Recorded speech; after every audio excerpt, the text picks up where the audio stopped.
Thank you very much, everyone, and good evening. Tonight we have the motion before the House as this House has lost faith in faith, and we have an excellent lineup to be discussing it.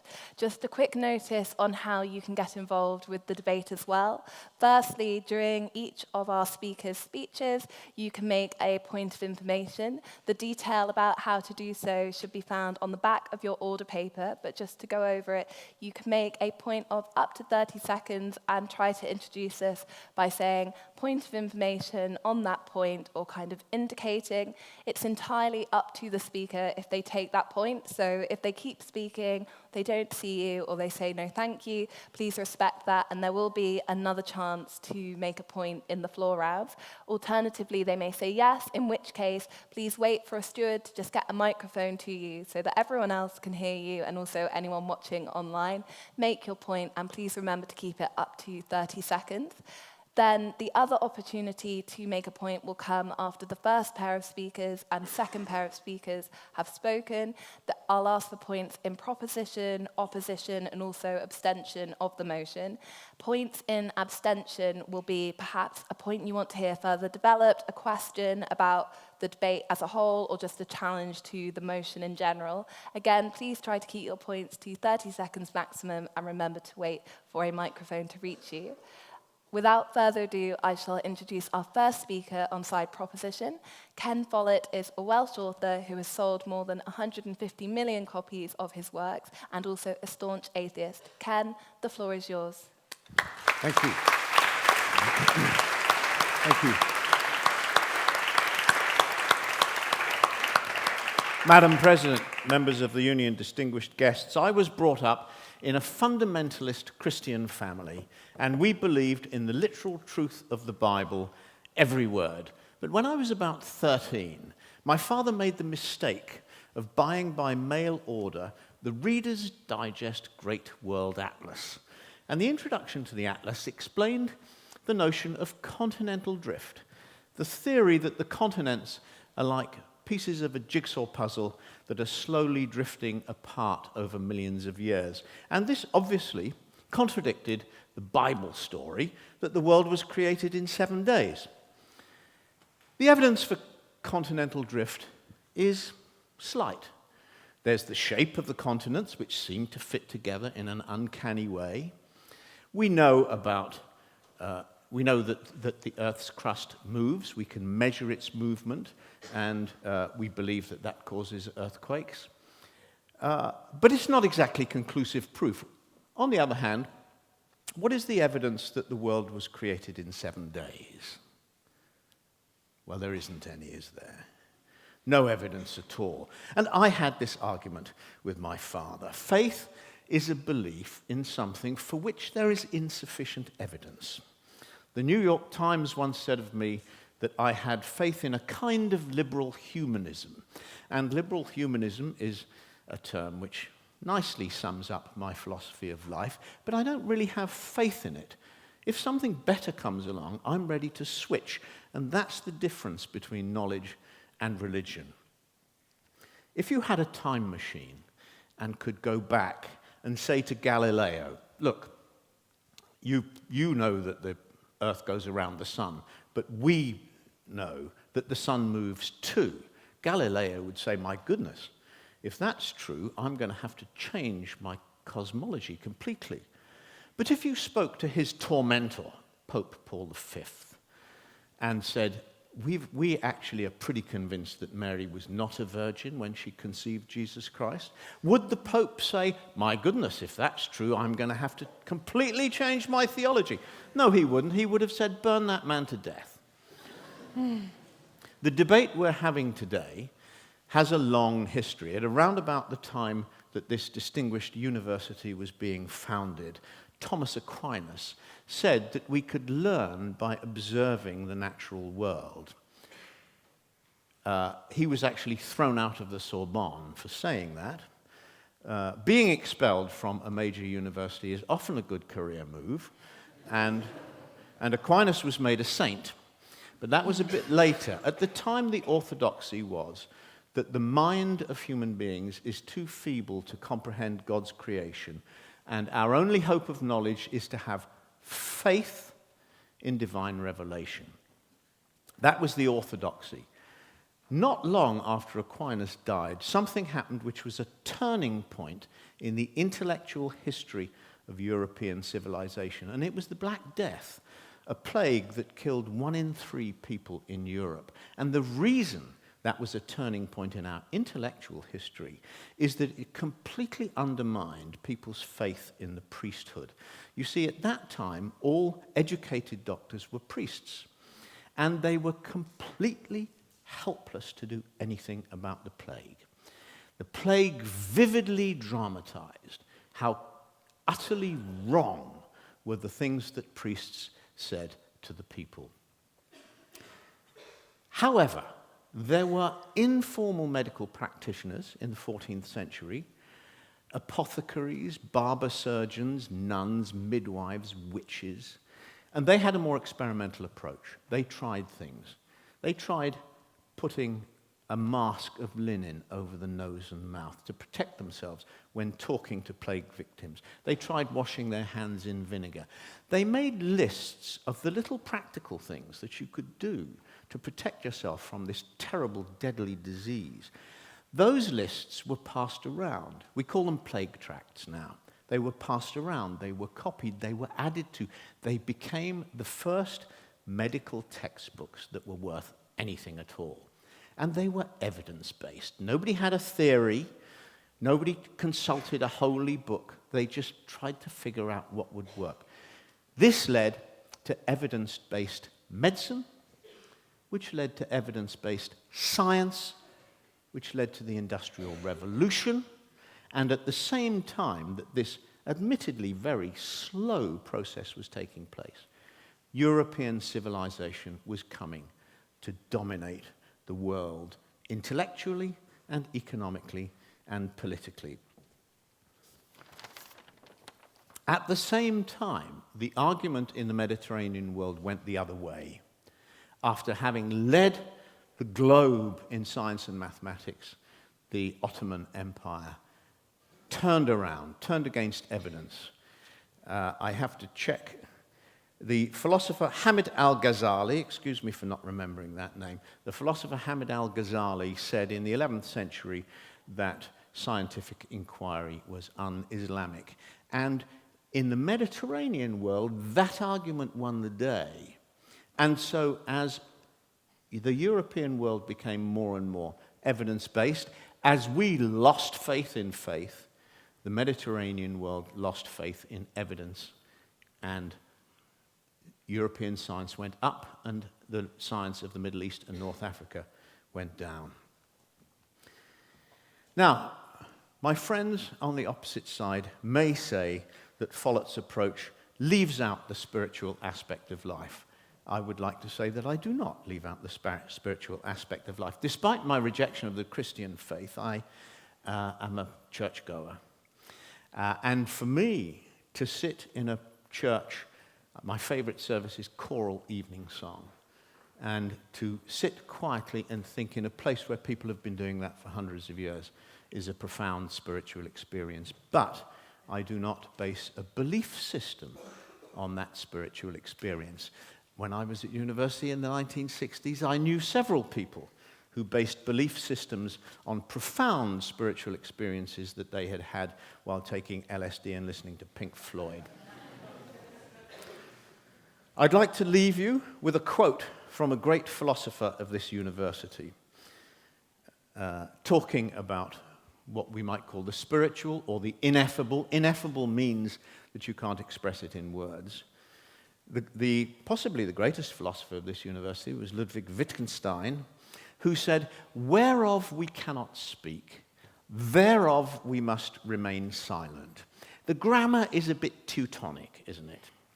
I would like to paraphrase what he said by saying, you can't F the ineffable. I beg to move the motion.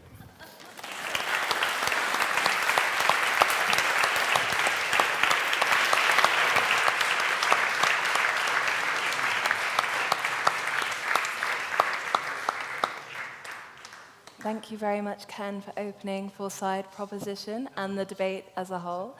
And now, moving to side opposition. Speaking first, we have a spiritual teacher for more than 40 years and leader of the International Society for Krishna Consciousness. The floor is now open to His Holiness Radhanath Swami. The floor is now yours, Swami.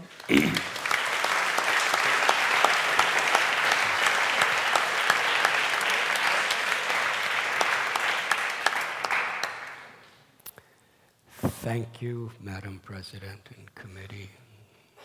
Ken, thank you for your insightful words and experiences. And gratitude to everyone assembled today. When I was 7 years old, my best friend told me that his parents hate me and that they told him God hates me because I was a Jew. I was vulnerable at 7 years old. My mind went blank. I was deeply hurt and confused. I grew up in the 1960s as a teenager. I shared some of your friends' experiences also, Ken.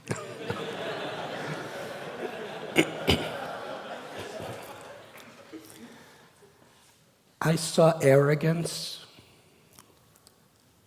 prejudice, superstition, and sometimes hate in the name of a loving God.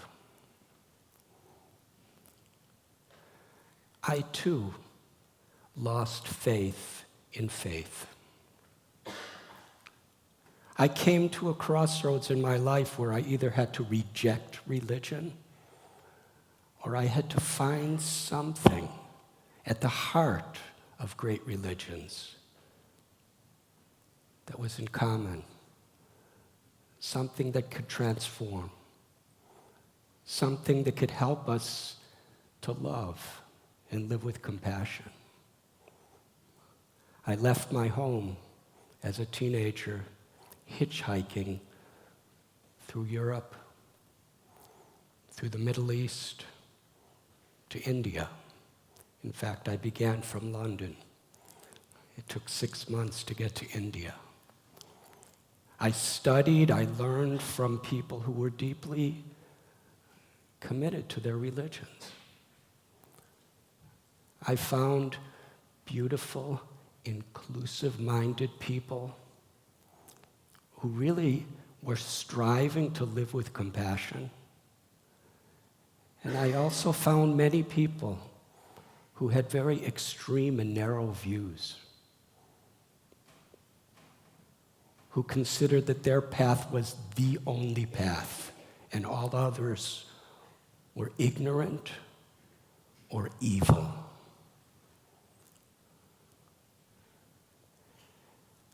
My study brought me to what the Sanskrit Vedic literature is called Saragrahi, which means one who seeks the essence. And I truly found that at the essence of all true spiritual paths and all real practitioners, that there is transformation. Transformation of character, from arrogance to humility, from greed to generosity, from hate to love, complacency to compassion, from selfishness to a selfless will to serve others.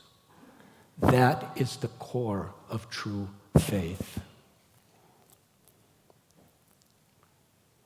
Unfortunately, the world we live, we don't see unity in diversity. In the Old Testament, in the New Testament, the great commandment is to love God with all one's heart, soul, and mind. and to love one's neighbor as oneself. Everyone is our neighbor. In the Sanskrit text, Srimad Bhagavat, there's a beautiful verse that really touched my heart. Savai pungsang paro dharmo yato bhaktir hokshaje ahoitaki apratihata yayatma suprasidati. That true religion, or dharma, is not a sectarian concept. It's that which inspires and awakens from within us love for the Supreme Being and actual compassion for all beings. The Bhagavad Gita tells, Vidyavanaya sampane brahmani kabihastini suni chaiva svapakecha pandita samadarshana. It's the Bhagavad Gita's way of explaining how to love your neighbor as yourself.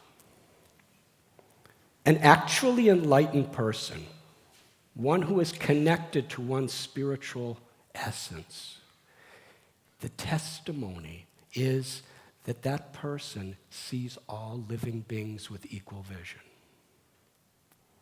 Because we see the spirit, the living force within people.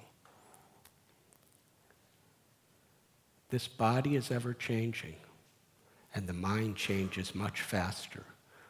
Who am I? Who's seeing through the eyes, hearing through the ears, tasting through the tongue, thinking through the brain, loving through the heart? That conscious force is sacred. When we come in contact with our own sacredness, we see it within life. Whether one is a Hindu or a Muslim or a Jew or a Jain or a Christian or a Parsi or an agnostic or a Buddhist or an atheist, whether one is black or white or yellow or brown, whether one is from the east or the west, male or female, whether one is a human or a dog or a cat or a cow or an elephant, wherever there's life, it is sacred. When we come in contact with the sacredness within our own hearts, who we are, then we can appreciate how, in truth, we are all related.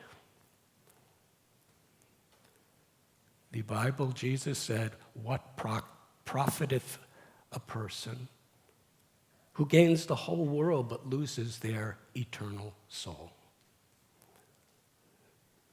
Similarly, the Bhagavad Gita tells, Najayate mriyate va kadachet, that the soul, the essence of our life, is beyond birth and beyond death. When we actually can appreciate that within ourselves, we realize that we are caretakers of sacred property. Our abilities, our wealth, the environment around us, it is all sacred property entrusted in our care. And all living beings are part of the same source. We are all related. The character of any true follower of the various great religious paths of the world is that they live with compassion. They live with humility. True spirituality does not divide humanity. It harmonizes humanity. To be an instrument of a higher power, the power of love, the power of compassion, is what true spirituality is to achieve.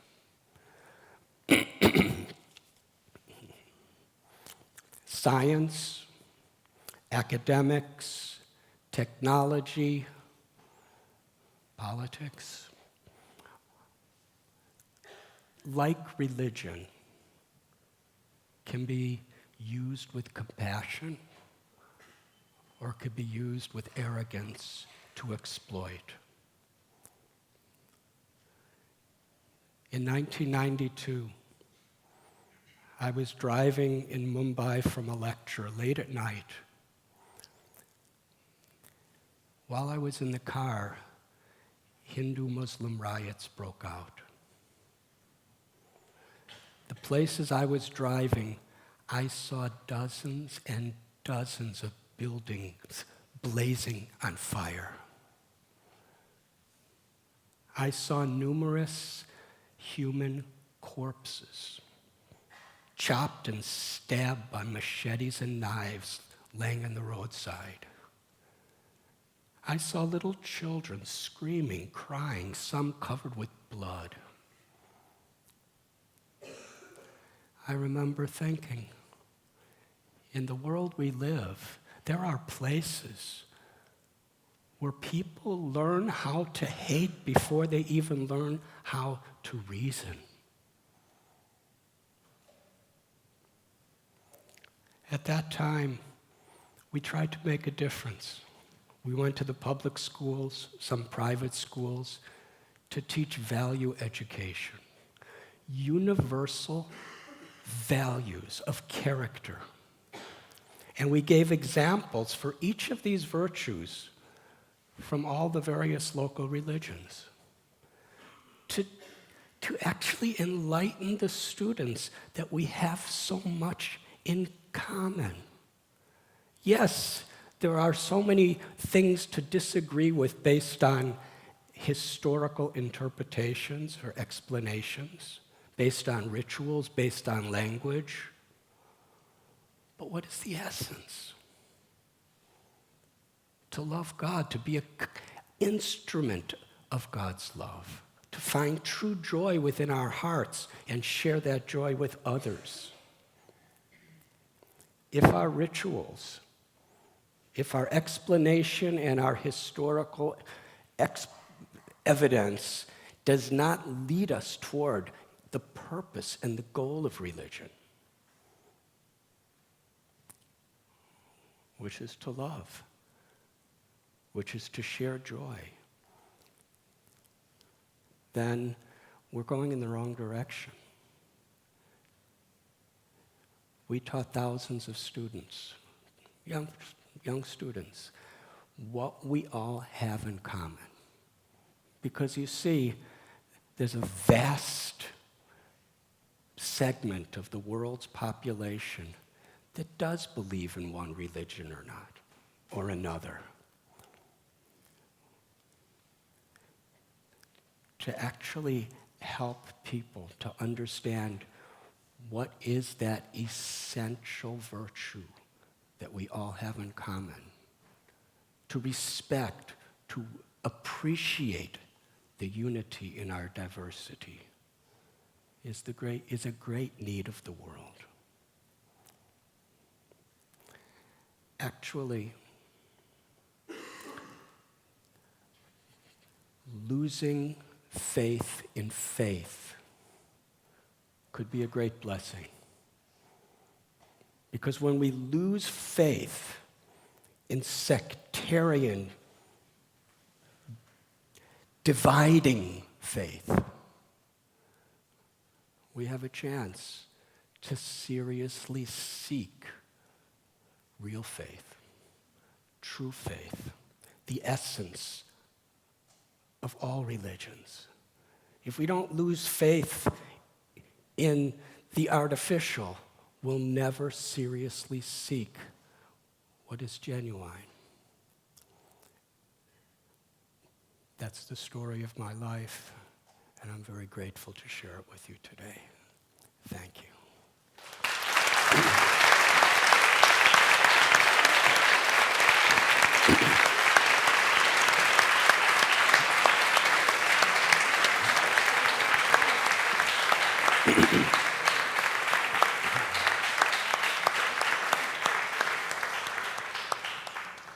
Thank you very much to His Holiness Radhanath Swami and to both of our speakers for opening tonight's debate. We will now go to the floor round, so it's now the chance for everyone in the room to make a point in proposition, opposition, or abstention, or any questions you'd like to put to the remaining speakers. So first of all, do we have any points to make in proposition of the motion, "This House has lost faith in faith"?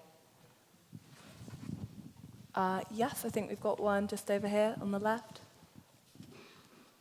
Haniel Bay, Trinity College.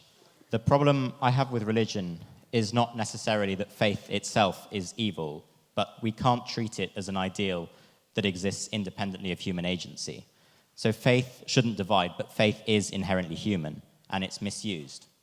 In practice, it creates dichotomy after dichotomy. The right belief, the right God, the wrong God, the right way to live, the wrong way to live, the right person to love, the wrong person to love. Faith is dangerous because it doesn't exist in a vacuum and because it has so much power over people. It has such a sway over people's lives. So if all humanity were as enlightened as His Holiness, I would have every faith in faith.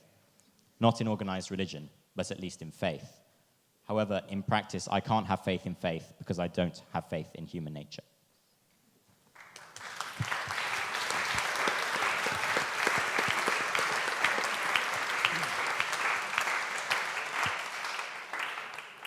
Thank you very much for that point. And now moving to points in opposition of the motion. Would anyone like to make a point in opposition to "This House has lost faith in faith"? I think we have one just in the second row here. Aidan Chan, Jesus College.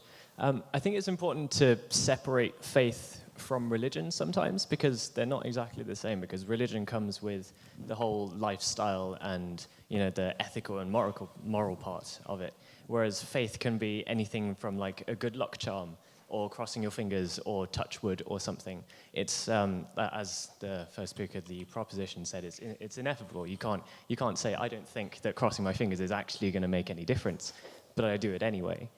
And so I often think of faith in a religious context as just a bigger good luck charm, or a God luck charm, if you will. Thank you.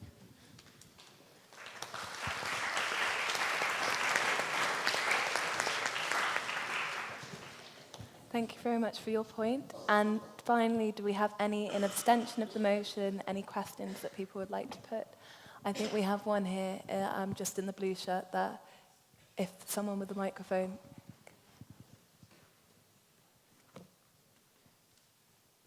Hello. I just wanted to make a point about the nature of faith. In the macro sense, we've been focusing a lot upon religion tonight, but in the macro sense, faith is complete trust or confidence in someone or something. And I think in that regard, everyone has an element of faith in their lives and is faithful in some way. It can change, of course, we can shift paradigms and believe in different things, but we always believe in something. I believe it was Stephen Hawking that said, no matter how bad things may seem, there's always something you can do and succeed at. Where there is life, there will always be hope. Thank you.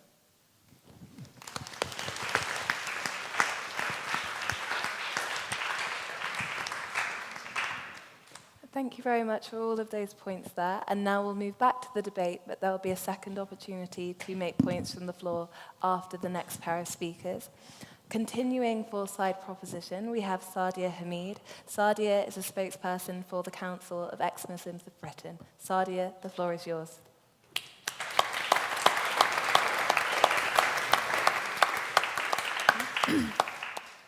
Thank you very much.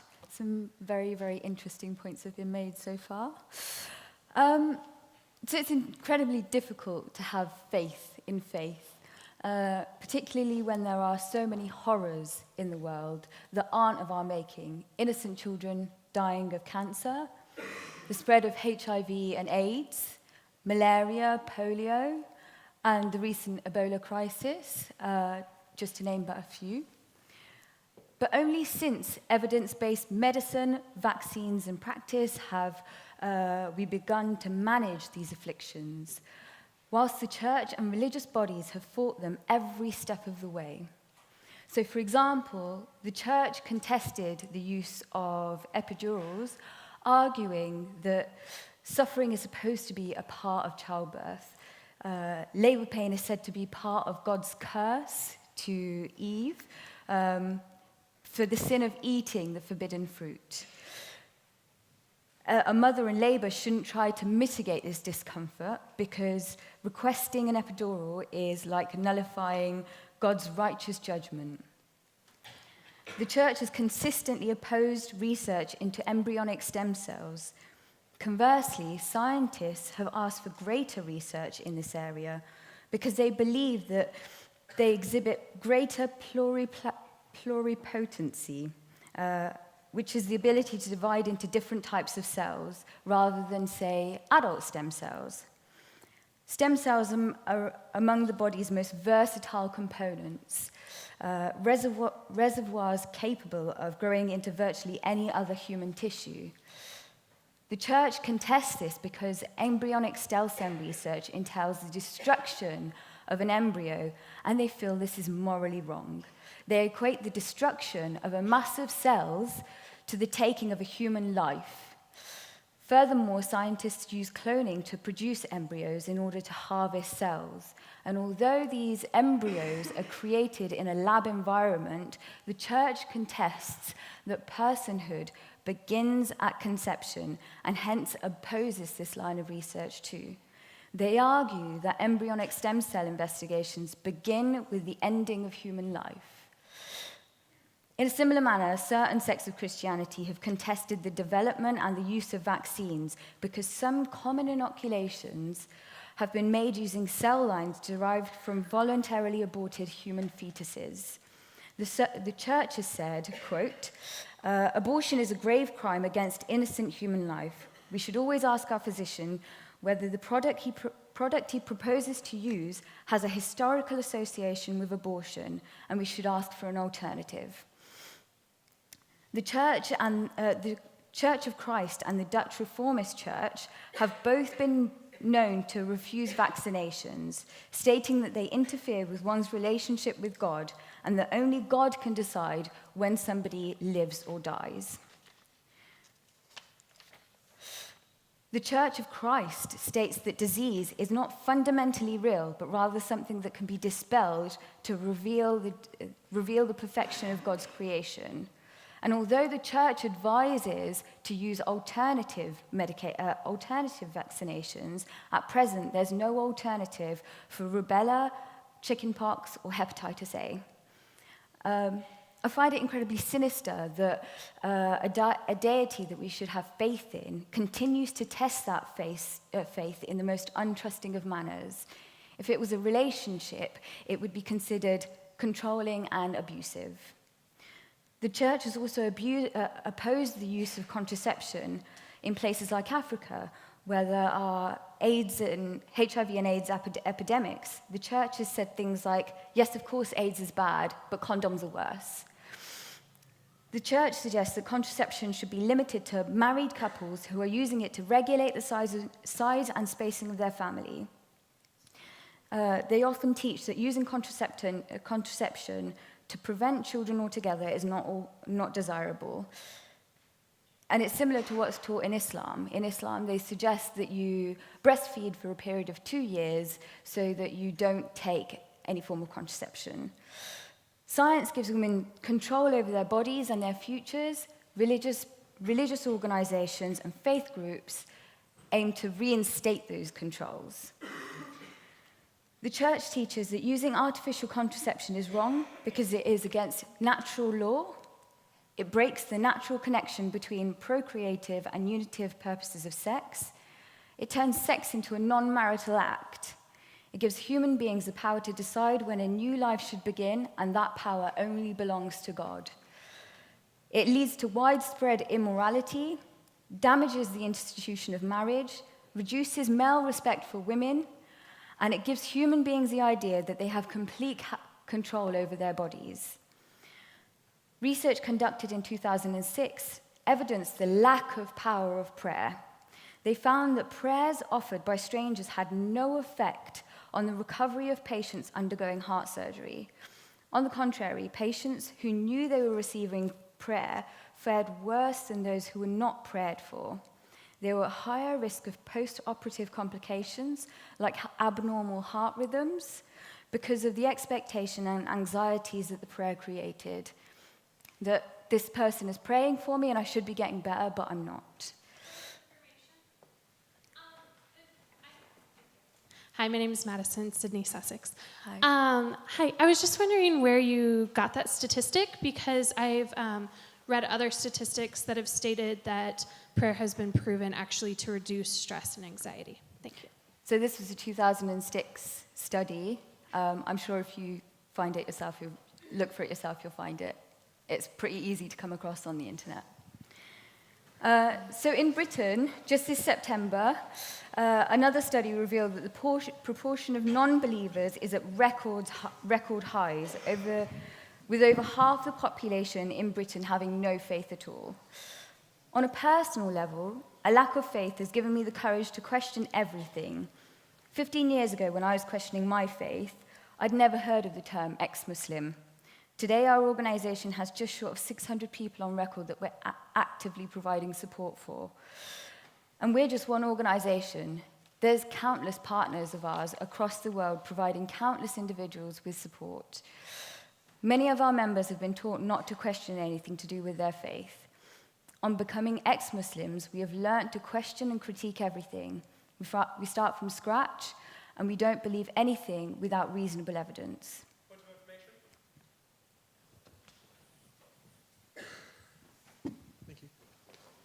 Roy Kyrie, ARU. So, saying about ex-Muslim, saying an ex-Muslim, what would you say about the, questioning your faith?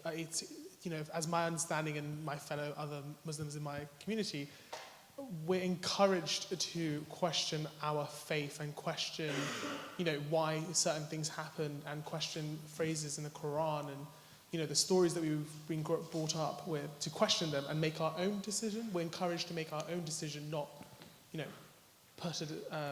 be indoctrinated, essentially, what you're trying to suggest. So what would happen if you left Islam? What would be the penalty for apostatizing? So the penalty of leaving Islam. So you're saying to becoming an atheist? Yeah. Depending on what country. Depending what country. What does the Quran say? Quran, death. Thank you very much.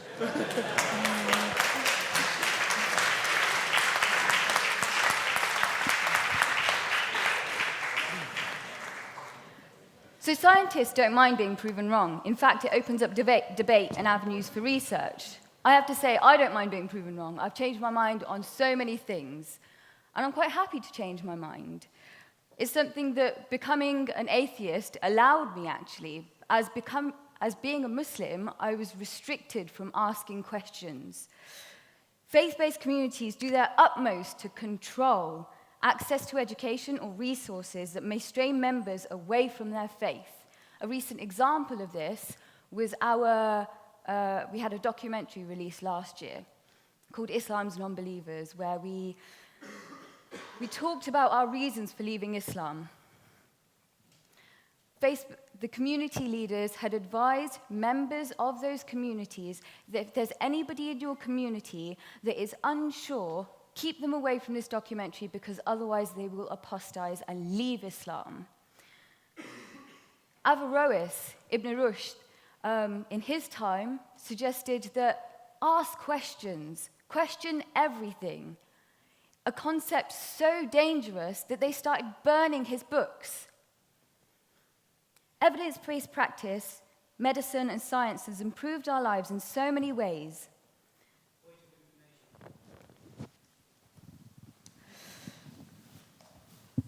Hello, Vic Sharma. I'm an independent researcher. Traditionally, if you look at the history of Islam and the development of hospitals, the word hospital is actually an Arabic word. It comes from an ancient, or a kind of a medieval tradition of Islamic people who actually were translating information from Galen and Hippocrates, and some of the world's first hospitals existed in the Arab world, where Islam was actually practiced. So what we have here, and what you're doing, is there's a departure of understanding historically, and there's also a departure of understanding from what we have as modern day history and medieval and ancient history. And therefore, we should also note that if you do look at Quranic references, we have the word Allah appearing as I mean, I'm not a Muslim, but I just do history. We know that this word appears the most inside the Quran, and the second word that appears mostly inside the Quran is actually the word ilm, which means to have logic and to have scientific inquiry. And therefore, this theology, it's indeed a theology, it has some scientific basis, and there's a huge interpretation on the scientific world which is coming from that. Later, those Greek texts were translated into Arabic and then came back to the Western world as what we call as modern day, actually modern day medicine, from the fathers of that. So the point is that it's not religion that is not, the advocate of, suppressing science and these kind of things in medicine. And what you're trying to convey here is that religion is actually trying to, shed the ideas of modern day medicine, and actually the roots of that were slightly different.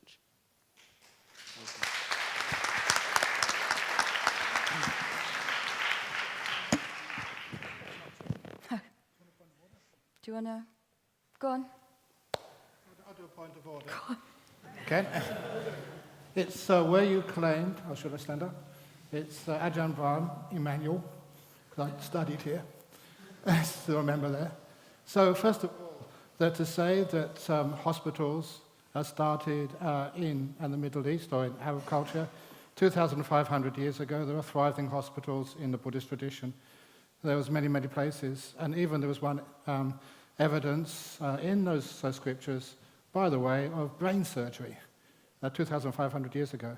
So I think it's a bit of a not quite accurate to say that hospitals started in Arab culture. Sorry? Yeah.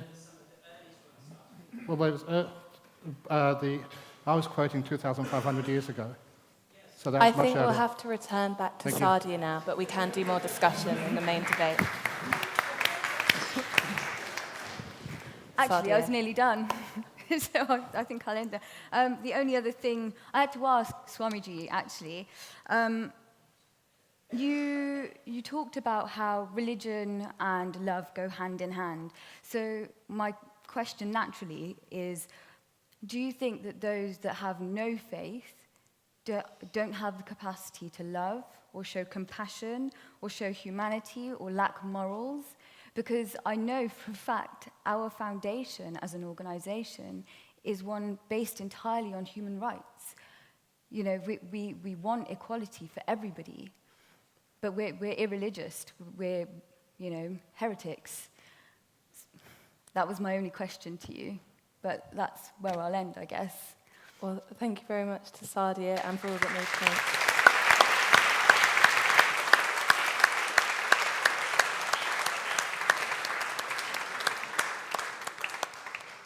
Moving now back to the opposition bench, we have our next speaker, Virginia Moffat. Virginia is a writer and associate of the belief-based think tank Ecclesia. She's also an author with her upcoming book released this November. Virginia, the floor is now yours. Thank you.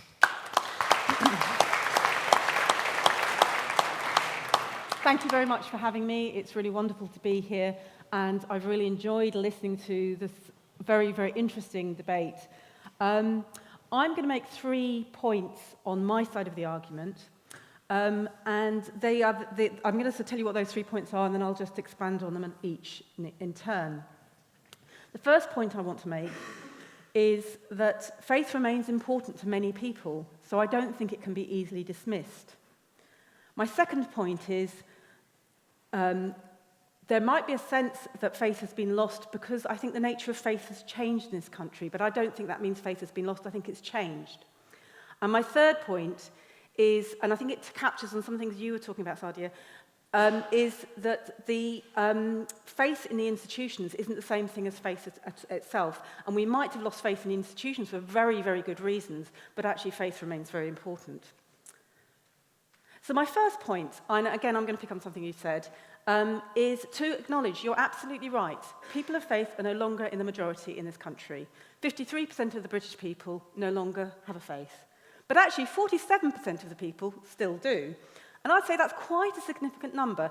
It's not too far off the numbers of people who voted Remain, and I think if anybody suggested the Remain vote was insignificant, I think they'd have a bit of having a fight in their hands. So I'd like to pick up why that 47% of people find faith important. I think it's something you were talking about, that faith can give a sense of connection and help of belonging to the community. My faith community is my church, Our Lady's in Cowley. And Our Lady's in Cowley has been on this particular site for 50 years, but it's part of a Christian congregation that's been there for nearly 100. And there's a local school that my children used to go to.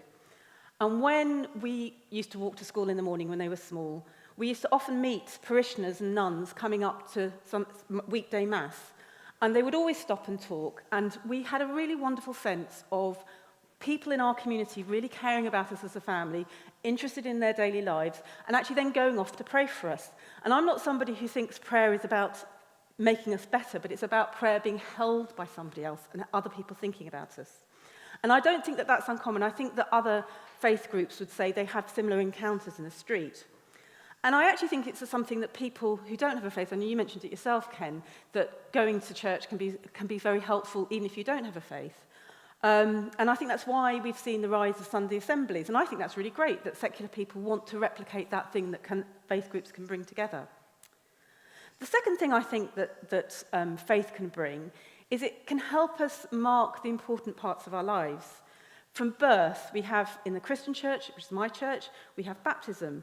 But there are naming ceremonies in many religious services, and I think that, and actually lots of humanist naming services as well. And I think it's a really great way of starting out in life. And there are these markers throughout our lives. There are also ceremonies and rituals that we come back to in different feasts that we come back to year on year. And I find some great comfort we're just about to approach Advent, and I love the Advent season. At the moment, again in the Catholic Church, we're in November, and in November we remember all the dead. And we write the names in a book. And I did it on Sunday. And I was carrying on a tradition that my father did, and his father did, and his father did. And I feel very connected not only with my father, but with all the people that I've known, that I've loved and lost. The final thing I think that faith can do, and I think this is good faith, because I recognise you've all had experiences of bad faith communities. A good faith community does sustain us. It helps us through the highs and lows. And I know that some communities harm and damage, but my community really, really helps me with my life. And I think the majority of good faith communities are places where, as we sang in church on Sunday, the attitude is, brother, sister, let me serve you. That's what people of faith should be doing. We should be serving each other and then going out to serve the world. That's our job.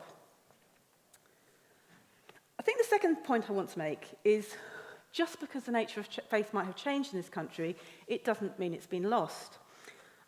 That British Attitude Survey and many others have shown that the biggest decline in faith in this country is the Church of England. And this isn't just to highlight the Church of England. I think many of the Christian churches have witnessed a decline, but it was the biggest church, so it's got the biggest decline. And one of the things you might comment on that is that the Church of England has in the past perhaps been a very white and monocultural church, and we're a much more diverse country, and that's a really good thing. I think that, in fact, Catholicism, the evidence suggests that Catholicism hasn't had a similar decline, mainly because of the influx of migrants, and the Catholic Church being an international church, that's kept our population stable. And I think that's a really good thing as well. My church community now has 40 nationalities, and it makes it a very rich and vibrant place to go. But while some monocultural faiths have been declining, others have been growing. So the rise in faith communities and Christian churches at the moment is in the black evangelical community, because they are growing because they've got an energy and passion they're not seeing in traditional church. The Muslim Council of Britain has said that there's been a growth of mosques in recent years, and it's not necessarily on the scale that the Daily Mail would have us believe, to terrify us, but actually I think that's a really positive thing. People want to become Muslims. And actually the fastest rising religion at the moment is Buddhism. And I'd also argue that the recent interest in mindfulness suggests that people are searching for some kind of spiritual understanding, some kind of trying to find a way and a path through this very confusing world we live in. And so what I think is happening is we're moving from a place where one single faith dominated our landscape to one that there are multiple faiths and none, and those of no faith are in the majority. And I think if you're a very hardline religious person, you might be frightened by that. But I welcome it. I think it's really wonderful because it means that we all we can have conversations with each other because none of us have the monopoly on the truth, and there is much we can all learn from each other.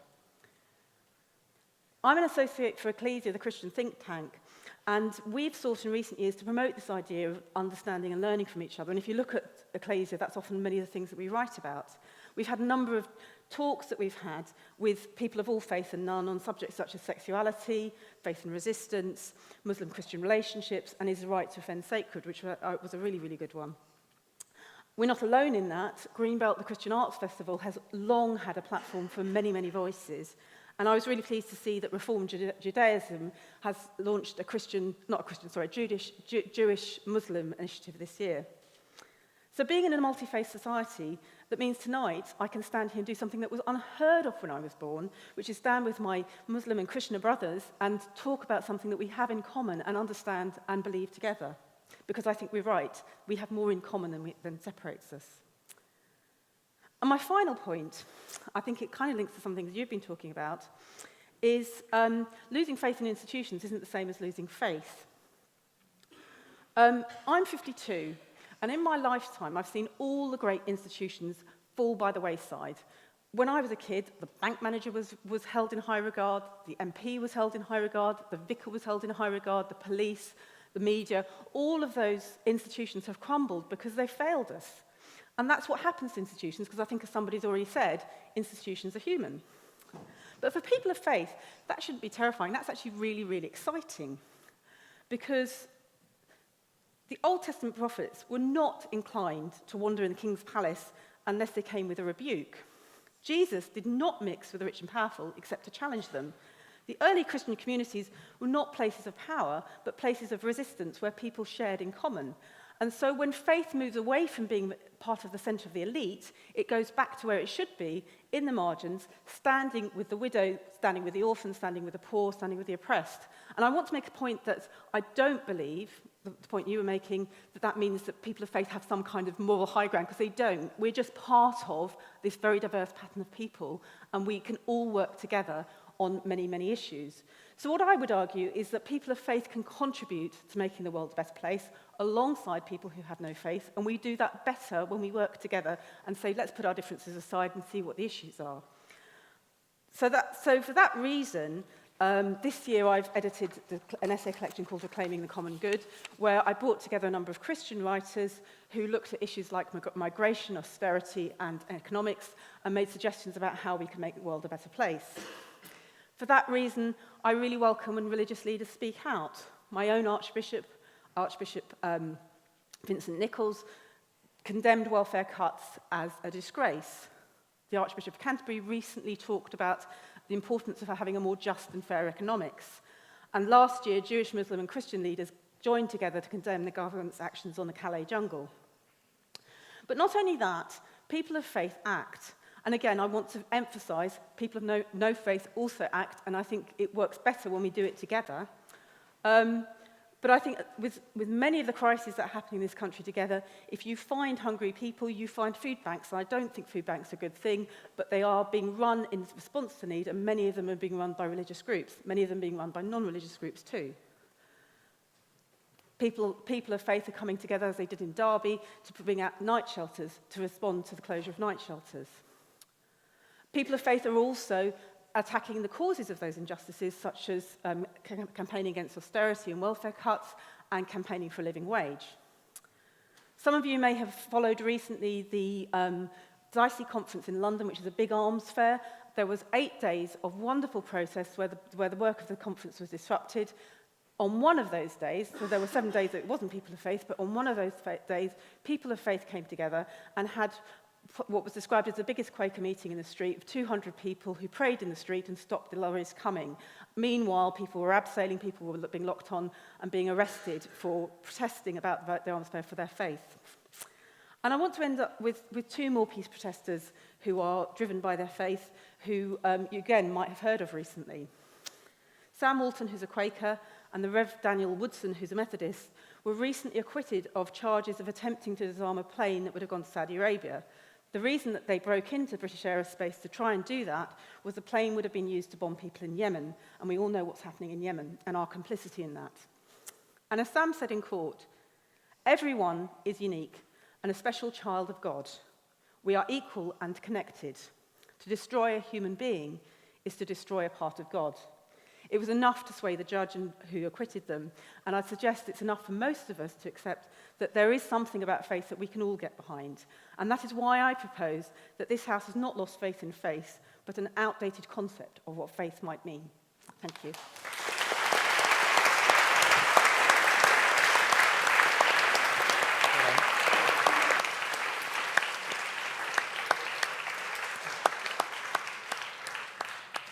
Thank you very much, Virginia, for continuing the debate for side opposition. We will now go to our final floor round. So would anyone from upstairs or downstairs like to make a point in proposition of the motion?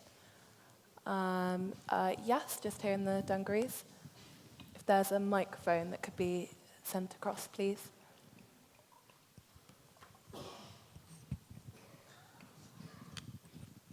Hi, I'm Joanna from Pembroke. I was raised, can everyone hear me? Yeah. I was raised Catholic, and I lost my faith around about the age of 12 or 13. So this is, a relevant motion to me, and I just wanted to make 2 points in the side of proposition that I don't think have been properly touched on. The first is that most of the speakers have separated, and quite rightly, faith from organized religion. And faith on kind of an individual, personal level can, I think, be a comfort and can help an individual person. You could also say that it leads to, a lack of curiosity. It inspires a kind of sureness, even a chronic optimism in people. Although, whether or not you agreed with that, I think the real issue with that kind of personal faith is that as someone said before, it doesn't exist in a vacuum. People that have faith want to share it. People discuss ideas. People don't make up their spirituality. Ideas are shared. And when that happens, it can be exploited, and people can use it as a means of control of other people. And I wanted to kind of make that point that personal faith is very much connected to organized religion, because at the end of the day, isn't that what organized religions are made up of? So that brings me on to the next point I wanted to make, which was that kind of legitimizing of personal faith has very dire real-world consequences. One example, for example, was in America. I can't tell you exactly where I went off the top of my head, but again, as one of the speakers said, Google is your friend. There was a church in America where, there was an area in America where the hospital were campaigning for medical marijuana to be allowed because the patients, felt that they really needed that for their schizophrenia or other illnesses that marijuana can help.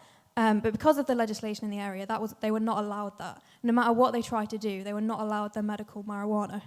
However, the local church said, we think that marijuana gives us a spiritual connection to God that no one else can understand. They were allowed the marijuana. Faith can be used as a political tool to legitimize things. And that's kind of one kind of silly example, but it can have much huger effects. For example, who could stand up and justify homophobic legislation for any reason other than faith? They'd just be called a bigot.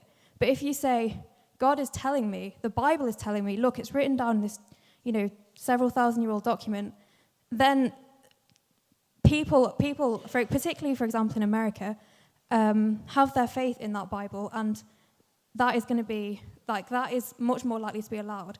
And you might say, well, I've got faith, and, I'm very pro-LGBT, and, I have friends that are Christian that are very liberal, and there is certainly precedent for that in the Bible, but that doesn't matter to somebody who has political power and is going to use their faith and the faith of others to push their political or bigoted agenda.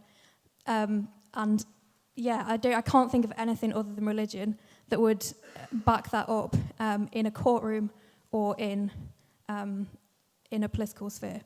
That was quite a long-winded point, but thank you. Thank you.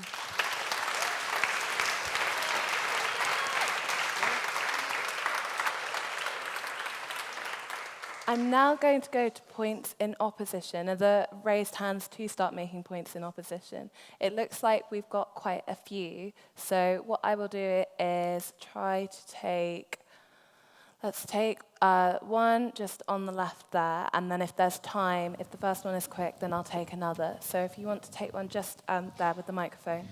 Yeah, thank you. What I wanted to bring out was the definition of evidence that seems to occur in a vacuum here. What exactly is being put forward as evidence and reason?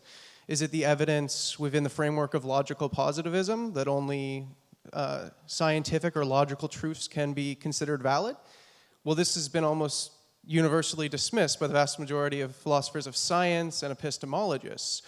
What is the definition in which evidence is being put forward? I think that it's a very problematic notion that we're being presented with. And for example, with string theory, there is no positive evidence that can suggest it. Its validity derives not from the positivistic evidence, but from the internal coherence. There are completely different epistemologies in which evidence can be defined. And within that, there is also this complete breakdown, and I'm surprised they haven't pointed it out, between faith is based on nothing and evidence is based on something really tangible. But as Hume showed with the problem of induction, belief in the scientific method is itself based on a belief in cause and effect, which cannot be proven from the world itself, but is an assumption, a belief system that we bring to the world in order to do science. So this breakdown between faith and evidence is complete crap. All worldviews are built on a series of assumptions that cannot themselves be proven, or else you'd end up with an infinite regression.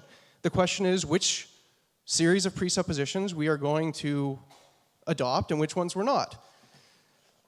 And with that, I think the evidentialist perspective that you seem to be adopting on this side assumes a hell of a lot that cannot be proven. One, that the world is rational. Two, that our minds are rational, which took thousands of years for us to figure out.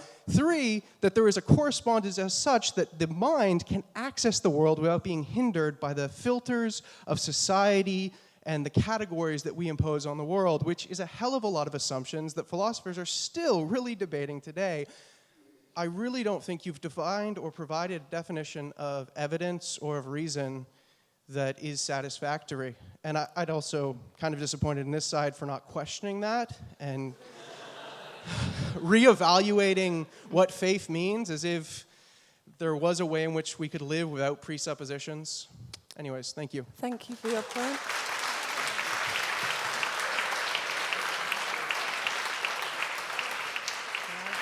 There is a right to reply. Perhaps a point of information: with all your doubts about evidence, I wonder why you thought that microphone was going to work.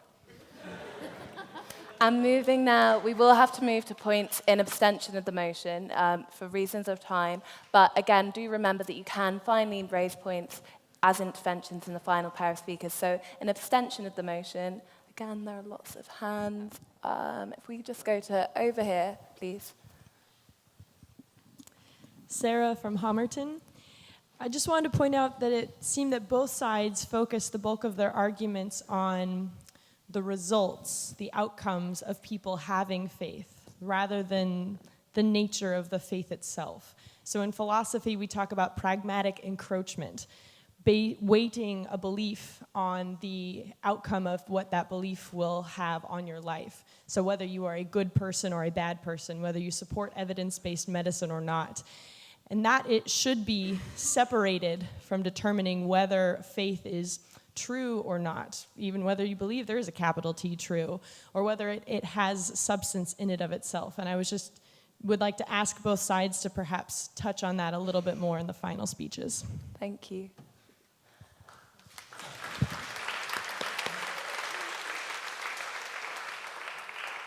We will now move to the final pair of speakers, and thank you to everyone who hasn't made a point so far. To close the case for side proposition, we have Ajahn Brahm. Ajahn is a British Theravada Buddhist monk and the abbot of a monastery in Western Australia. Ajahn, the floor is yours. Thank you.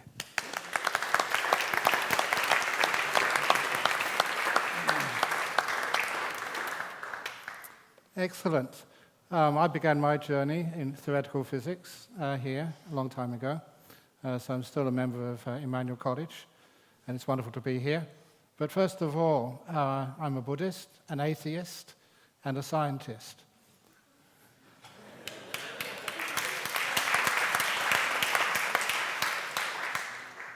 And I always keep in mind some of the foundation of the scientific method, which may be answering your idea of evidence-based.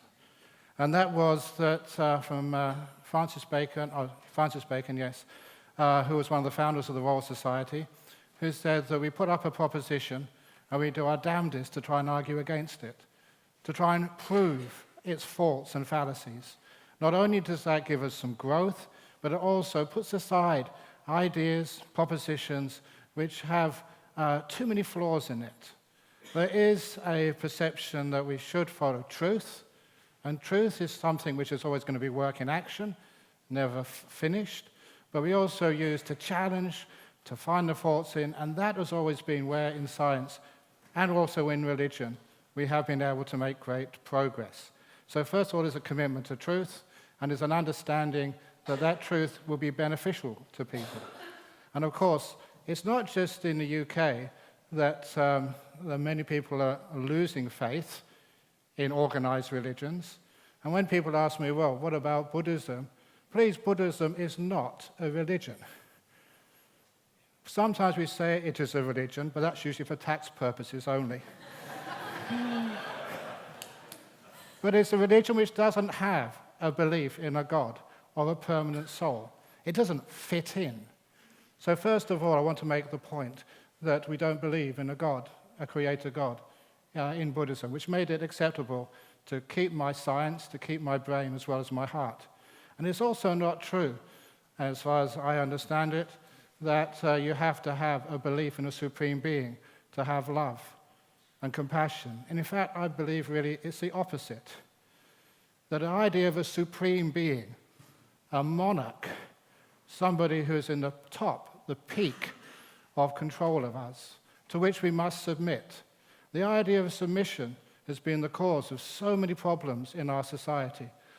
And evidence-based, I think there has to be some idea of not doubting something which is pretty true. Always go to Occam's razor, which is not definitive, but it is a working proposition, the simplest solution, the evidence-based. The evidence is showing, proving, indicating in that area we can find some truth and some growth. And the Occam's razor is that a belief in a supreme being passes the buck. It's God's will. It's God's fault. And that was never very clearly and good with me. And of course, there is absolutely no proof at all of a God. When you say ineffable, ineffable means you don't know. I always was very inspired by Werner Heisenberg. Werner Heisenberg is quoted as saying, you all know he was one of the great founders of quantum physics, quantum science, which is supposed to be one of the most difficult parts of science to understand. And he was saying that if you really understand quantum physics, quantum science, then you can explain it to the person serving you a pint of beer in the pub. In other words, your ability to explain something is a measure of your understanding of it. And that was always one of the reasons why you rejected what we call the organized religions, organized faith. And I think that you can't really say that, well, there's a difference between the organized religions and faith. To me, just listening to that, it's similar, not exactly the same, but similar to the ideas guns don't kill, people do. It's not religions the fault, it's just that people just don't use them rightly. And I think the evidence is indicating something else, which is one of the reasons, not just in UK, even in Australia, the latest census showed that the growth of no religion, moving away from religion, is the fastest growing belief even in Australia. So that is also here in UK, and there's a reason for that. Basically, people have lost their faith because, number one, they can't justify it intellectually, and number two, it doesn't work. When those two things come together, the fact that intellectually, scientifically, philosophically, it's very hard to maintain a belief in what we know as religion, and even faith in a God, in a creator, in an all-powerful being, that is not necessary. It just really makes it very difficult to be honest to your intellect, and also you don't need it to have a good heart and be very compassionate. I think Buddhists are pretty well known around the world. They're not perfect, but we are pretty compassionate and kind people. So because of that, that we don't need a belief in a supreme being or a faith in something to be kind, to be compassionate. So separating compassion from faith. Yes? Angus Robinson from Trinity. And you might say that it is equivalent, that faith is only equivalent to belief in a supreme God. But when you are performing those acts of compassion as a Buddhist, is that not, does that not need as a basis some sort of faith in the general good of humanity, in the general trustworthiness and worthiness of human nature, in order for that action to have any meaning whatsoever? No, it does not.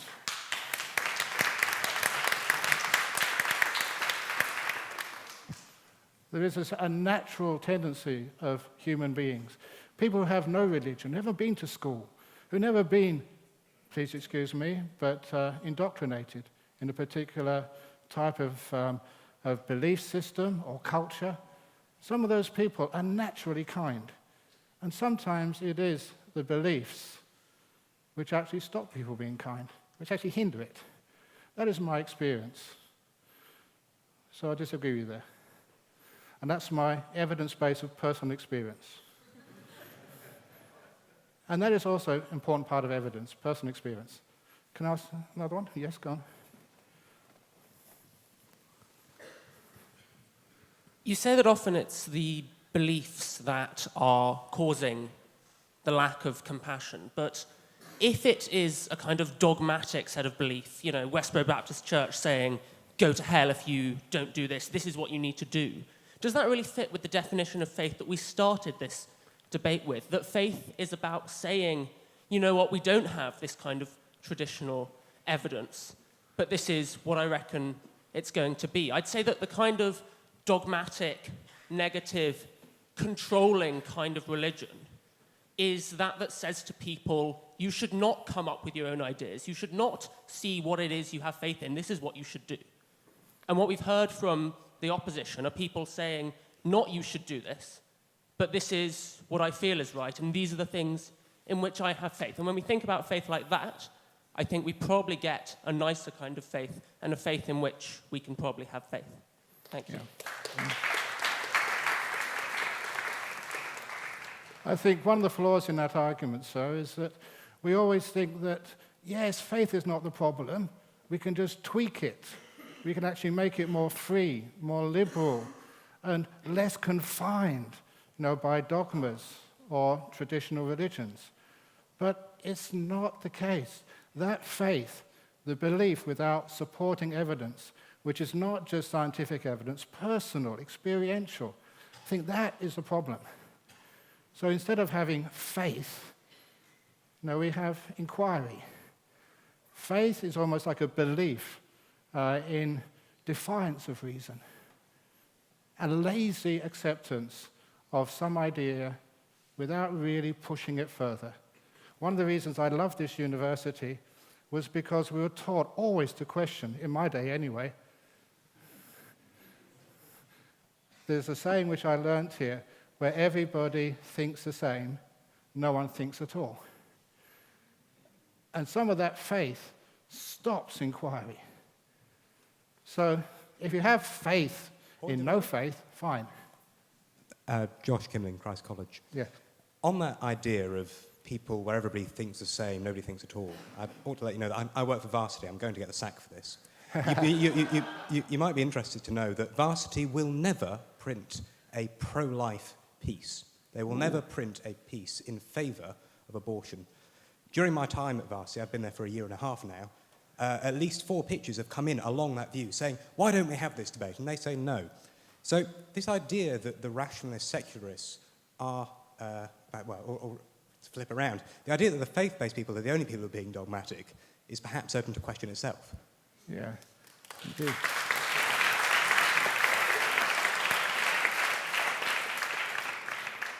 Well, even talking about science, I know that science can be dogmatic. I think even science has lost its way because it doesn't challenge enough. When I was here in the Cavendish laboratory, which was been moved since I was here, there was a saying on the wall: the eminence of a great scientist is measured by the length of time they obstruct progress in their field. And I think that is part of the idea of faith. Faith in authority. And sometimes the ultimate authority, if it's a God, a supreme being, a supreme patriarch, and how many religions are run and led by men? So there's a big problem there with our faith groups that already, it's not just, we haven't even got round to LGBTQ communities. We haven't even looked after and loved compassionately women. Where are the female leaders in Islam, in Christianity, in Hinduism, even in Buddhism? I've been fighting hard, and I'm very proud to say that I was thrown out of the monastery where I started because I ordained nuns. And there's one sitting over there who was bhikkhuni, fully ordained women. So that's love, that's compassion. You can't just accept the status quo and say that you love. You fight for it, and you're willing to sacrifice for it. You serve, but not because you believe in a supreme being, not out of faith, because you know it's right. Yeah. The only note I'd make now is as we get towards the end of the evening, they must be 30 seconds or less. Okay, thank you. You've quite rightly mentioned that, faith is, kind of not necessary. But you've also become ordained as a monk, and you've said the 3 jewels of the Buddhist tradition, Dharma, Buddha, Dharma, Sangha. Buddha, Dharma, Sangha. You've committed your faith to the Buddha, Dharma, and Sangha. No. And also, faith, which in itself is you have to invest your faith in this ideology to be able to do that for a start. And faith is also a metaphysical concept. You can't mix it up with things that are actually based in the physical reality. It's a different discipline. Science is a different discipline to psychology, although there's parameters that meet. But there are different disciplines like history and everything, and the discipline is different. So when you go into the metaphysical world, you study spirituality and philosophy that exists in a different paradigm. It has to be discussed in a different format, and you yourself have just kind of defeated your own self by actually surrendering yourself into the life of Buddha and presenting your faith there. Well, that is totally untrue, inaccurate, and assumption-ridden. Buddhism don't even believe in a self, a permanent entity, a self. And it's interesting that when there is an ultimate God, there's always an ultimate part of the human being. You know that it was the Greeks who developed the word atom. An atom was the indivisible, essential part of matter. And this fellow Rutherford, over in the Cavendish, here in this university, split the atom and found it wasn't fundamental. It wasn't just the basic part of this human being. In Sanskrit Pali, we have the word atma, which is the same root as atom, the idea of an indivisible, unitary thing which makes up this soul, this stream of consciousness, as I say in Buddhism. And that was split up, challenged, as what the Rutherford was to the physical, the stuff of this world, people like the Buddha was to the spiritual world. Questioning, defeating. So I did not submit to Buddha, Dharma, and Sangha, to the Triple Gem. The whole point of Buddhism, people just assume it's the same as any other faith, any other religion. It is a non-faith. It's a challenge. It always was, always will be. Yeah? No, great.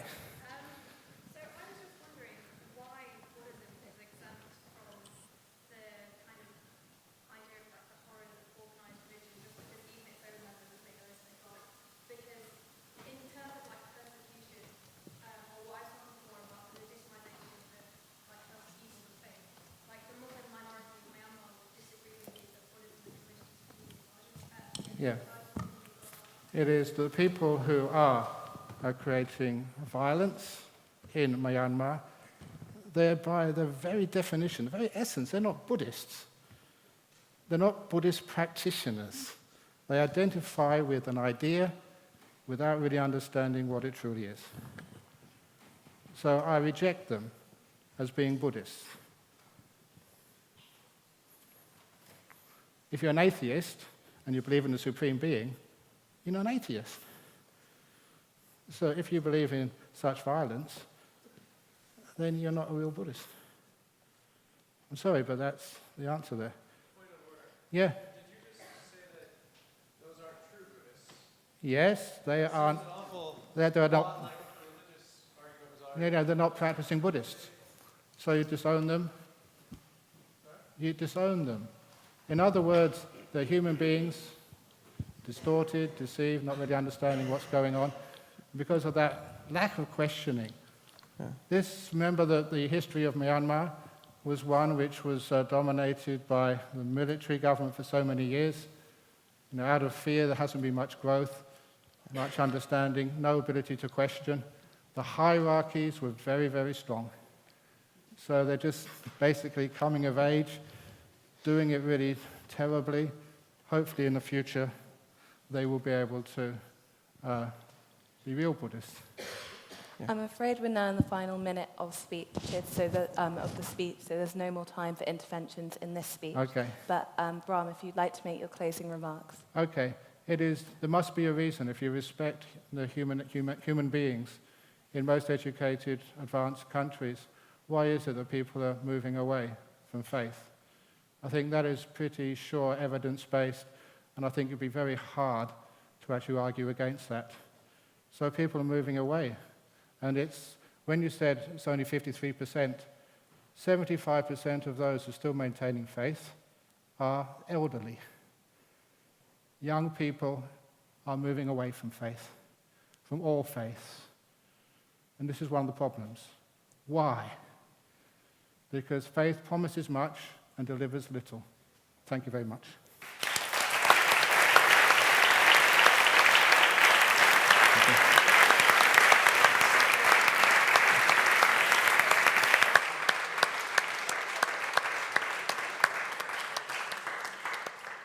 Thank you very much to Ajahn Brahm for completing four-side proposition. And now for the final speaker for opposition and the debate as a whole, we have Asad Dhunna. Asad is a board member of Imaan, Europe's biggest charity supporting LGBTQI Muslims. Ajahn, the floor is yours.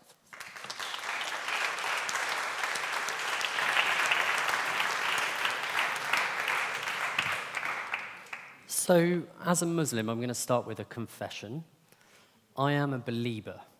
So I'm going to borrow a term from Justin Bieber. Is it too late now to say sorry? Because I was brought up or taught by Mr. Monk, my Year 10 RE teacher, Mr. Monk, his real name, that Buddhism was a religion. And I'm glad that I've learned something new today. So thank you for correcting that. And I'm sorry for not knowing the truth. And I'm also sorry about the evidence-based argument, because you put that in a way that I probably can't do, and actually I hadn't planned to do, but you did it. So thank you, because it was a really, really good argument. But I think what we've heard today in this room and in this chamber is that we have defined religion quite early on as an institution, and an institution that we've lost faith in. And I think that's pretty fair, despite the fact that more people are doing the Hajj and the pilgrimage, despite the fact that in other areas of the world religion is growing. I don't have stats, I haven't Googled it. But there is a sense that in Western Europe, we have lost faith in faith as an institution. And that's totally fair. But then we've also lost faith in something else, and that's in individuals. We've lost faith in the individuals who lead these organizations and these institutions, those demagogues. And if we took that broader sense of institution, we go beyond religion, we look at organizations, corporate companies, we look at governments, I think it's fair to say that we have lost faith in people running those institutions as a whole. And so the question there is, well, why? Why, people like Hameed al-Ghazali, who didn't know the word hospital, why did he make that aspersion about Islam not being compatible with science and the two not working together? Well, I guess it's something to do with ego. I think we're living right now in a society where the ego seems to be ruling supreme. We've got forward-facing cameras, we've got selfies, we've got like buttons, we've got Facebook. We can build these great big egos.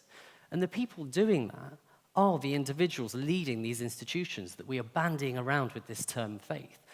So I think we can all agree, really, that faith as an institution has kind of fallen foul to the fact that the ego has become so big. And that would be an amazing motion. This house has lost faith to the ego. But that's not what we're here to debate today. What we're here to debate today is that faith as a concept is something we've lost. And I feel that's really sad. I think that as individuals alone, we can be agents for good. And if we lose that faith, then what are we doing? Why are we here? And I think without it, we lose hope. And there was a beautiful comment from the floor, which was, where there is life, there is hope. And I think that's what faith is about. I think faith is about that hope. So there are kind of 4 areas of faith where I start to think, okay, well, we must have faith in these 4 areas of what faith should be. And one of them is faith in individuals, faith that individuals are intrinsically good people, that they are born good people, and the conditioning that happens around them is what kind of leads to this world and this demagogic state that we've all lost faith in. And I'm going to tell you just a short story about what happened after the Pulse nightclub attack. Last year, there was 49 people in Orlando were shot by a purported Muslim in a gay club. And I thought, whoa, well, that's the first time my 2 identities and area have clashed together. I do say I live in quite a small Venn diagram. I know it's a scientific concept, but I live in a small one. And I thought, well, all I'm reading in the headlines is that when you bring these 2 together and you come and hang out in my little Venn diagram, it just seems to be bloodshed, and I'm not cool with that.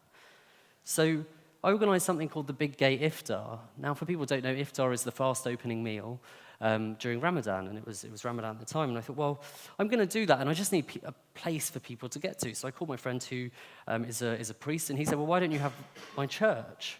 I was like, oh, well, that's pretty cool. How much does it cost? He's like, it's free. I was like, oh, yeah, God, cool. And we got a church, and then we filled it full of people. And there was a moment, as we were organising it, in 4 days, we were organising it, and a woman called Asma, she said, I will cook. She has a beautiful restaurant. She said, I will cook your meal. I will do it for free, because that is what Ramadan is about. It's about feeding people. And I was like, well, hang on. You do know like the audience here, and it's LGBT people. She's like, you need to eat. Of course I'm going to feed you. And she said, well, I don't have enough money. And I said, well, I don't know how to get the money in time. And then out of nowhere, probably faith, someone said, well, I'll give you some money to do it. And that somewhere was Pride in London. So all of a sudden, I was really clashing these 2 areas. And I thought, well, that's amazing. A Big Gay Iftar, people will come together, sit on the floor, and now it's become a tradition. And that's all because individuals, intrinsically, are good people. And how can we lose faith in that? The second is in love. How can we lose faith in love, in that anxiety, in that kind of evidence-driven, but not too evidence-driven, of how you fall in love? I think no 2 people coming together is the same. But, the one thing that people do have when they start to court, which is, I imagine, what people do, is wait for that blue double tick. That anxiety of like, oh, are they going to reply? And how can we lose faith in that? That's beautiful. We can't lose faith. Imagine if that was evidence-based. You say this, you get the blue double tick. I don't want to live in that world, because it'll be quite formulaic. And that's AI. It's going to take all your jobs and all your love lives. And I think, that's... I can't believe no one has quoted George Michael yet. But, we've got to wait for something more.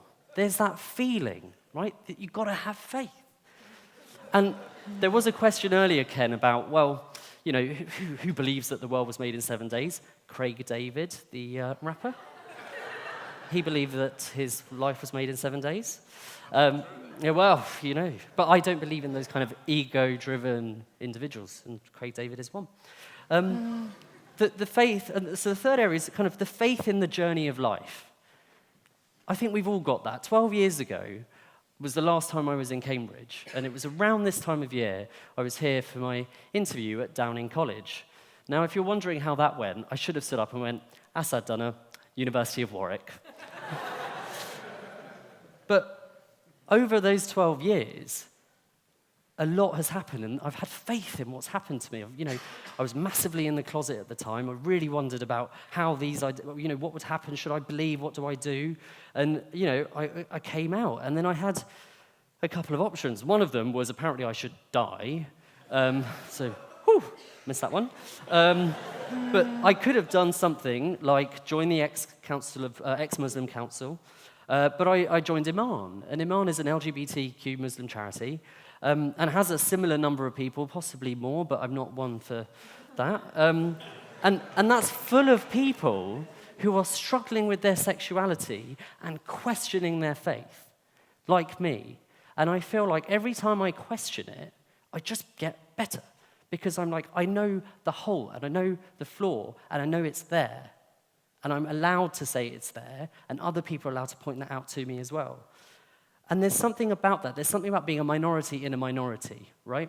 And the term minority blows my mind, because I think language is really important, and I think the word ex-Muslim is a really loaded term, and I'm really glad Russell Brand isn't here today, because I don't think Katy Perry goes around saying, I am the ex-Russell Brand? I am the ex of Russell Brand. She goes around going, I sang Firework, I'm really cool. She's changed the nomenclature around who she is. So I just think that's quite interesting in how you define yourself about not being in the faith, but I think that's one for separate. I think the other thing, and the fourth thing, is that faith in ourselves, that faith in overcoming obstacles, that faith in saying, do you know what? I'm going to be all right.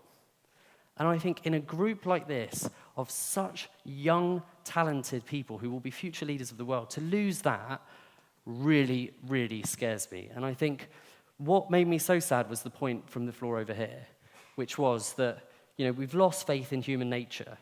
That makes me so sad, because if we lose faith in human nature, let's let the robots in and have their way forward, and we should just do something else. And that's what humans are about. So, have we lost faith in faith?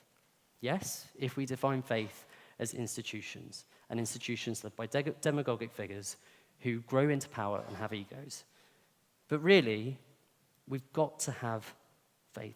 I think the vote here for the opposition is that vote for faith of the individual, that people are intrinsically good. That faith in the blue double tick, that, you know, is it going to happen? The faith in the journey of life, and the faith that someday, as humans who have human nature, we will intrinsically all be a force for good.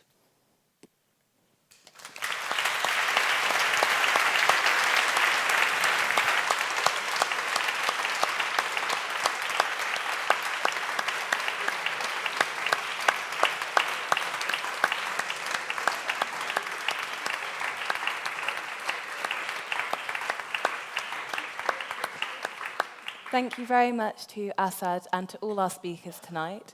As ever at the Union, the one thing left to do is to vote, and voting is by our feet. The motion before the House this evening is this House has lost faith in faith.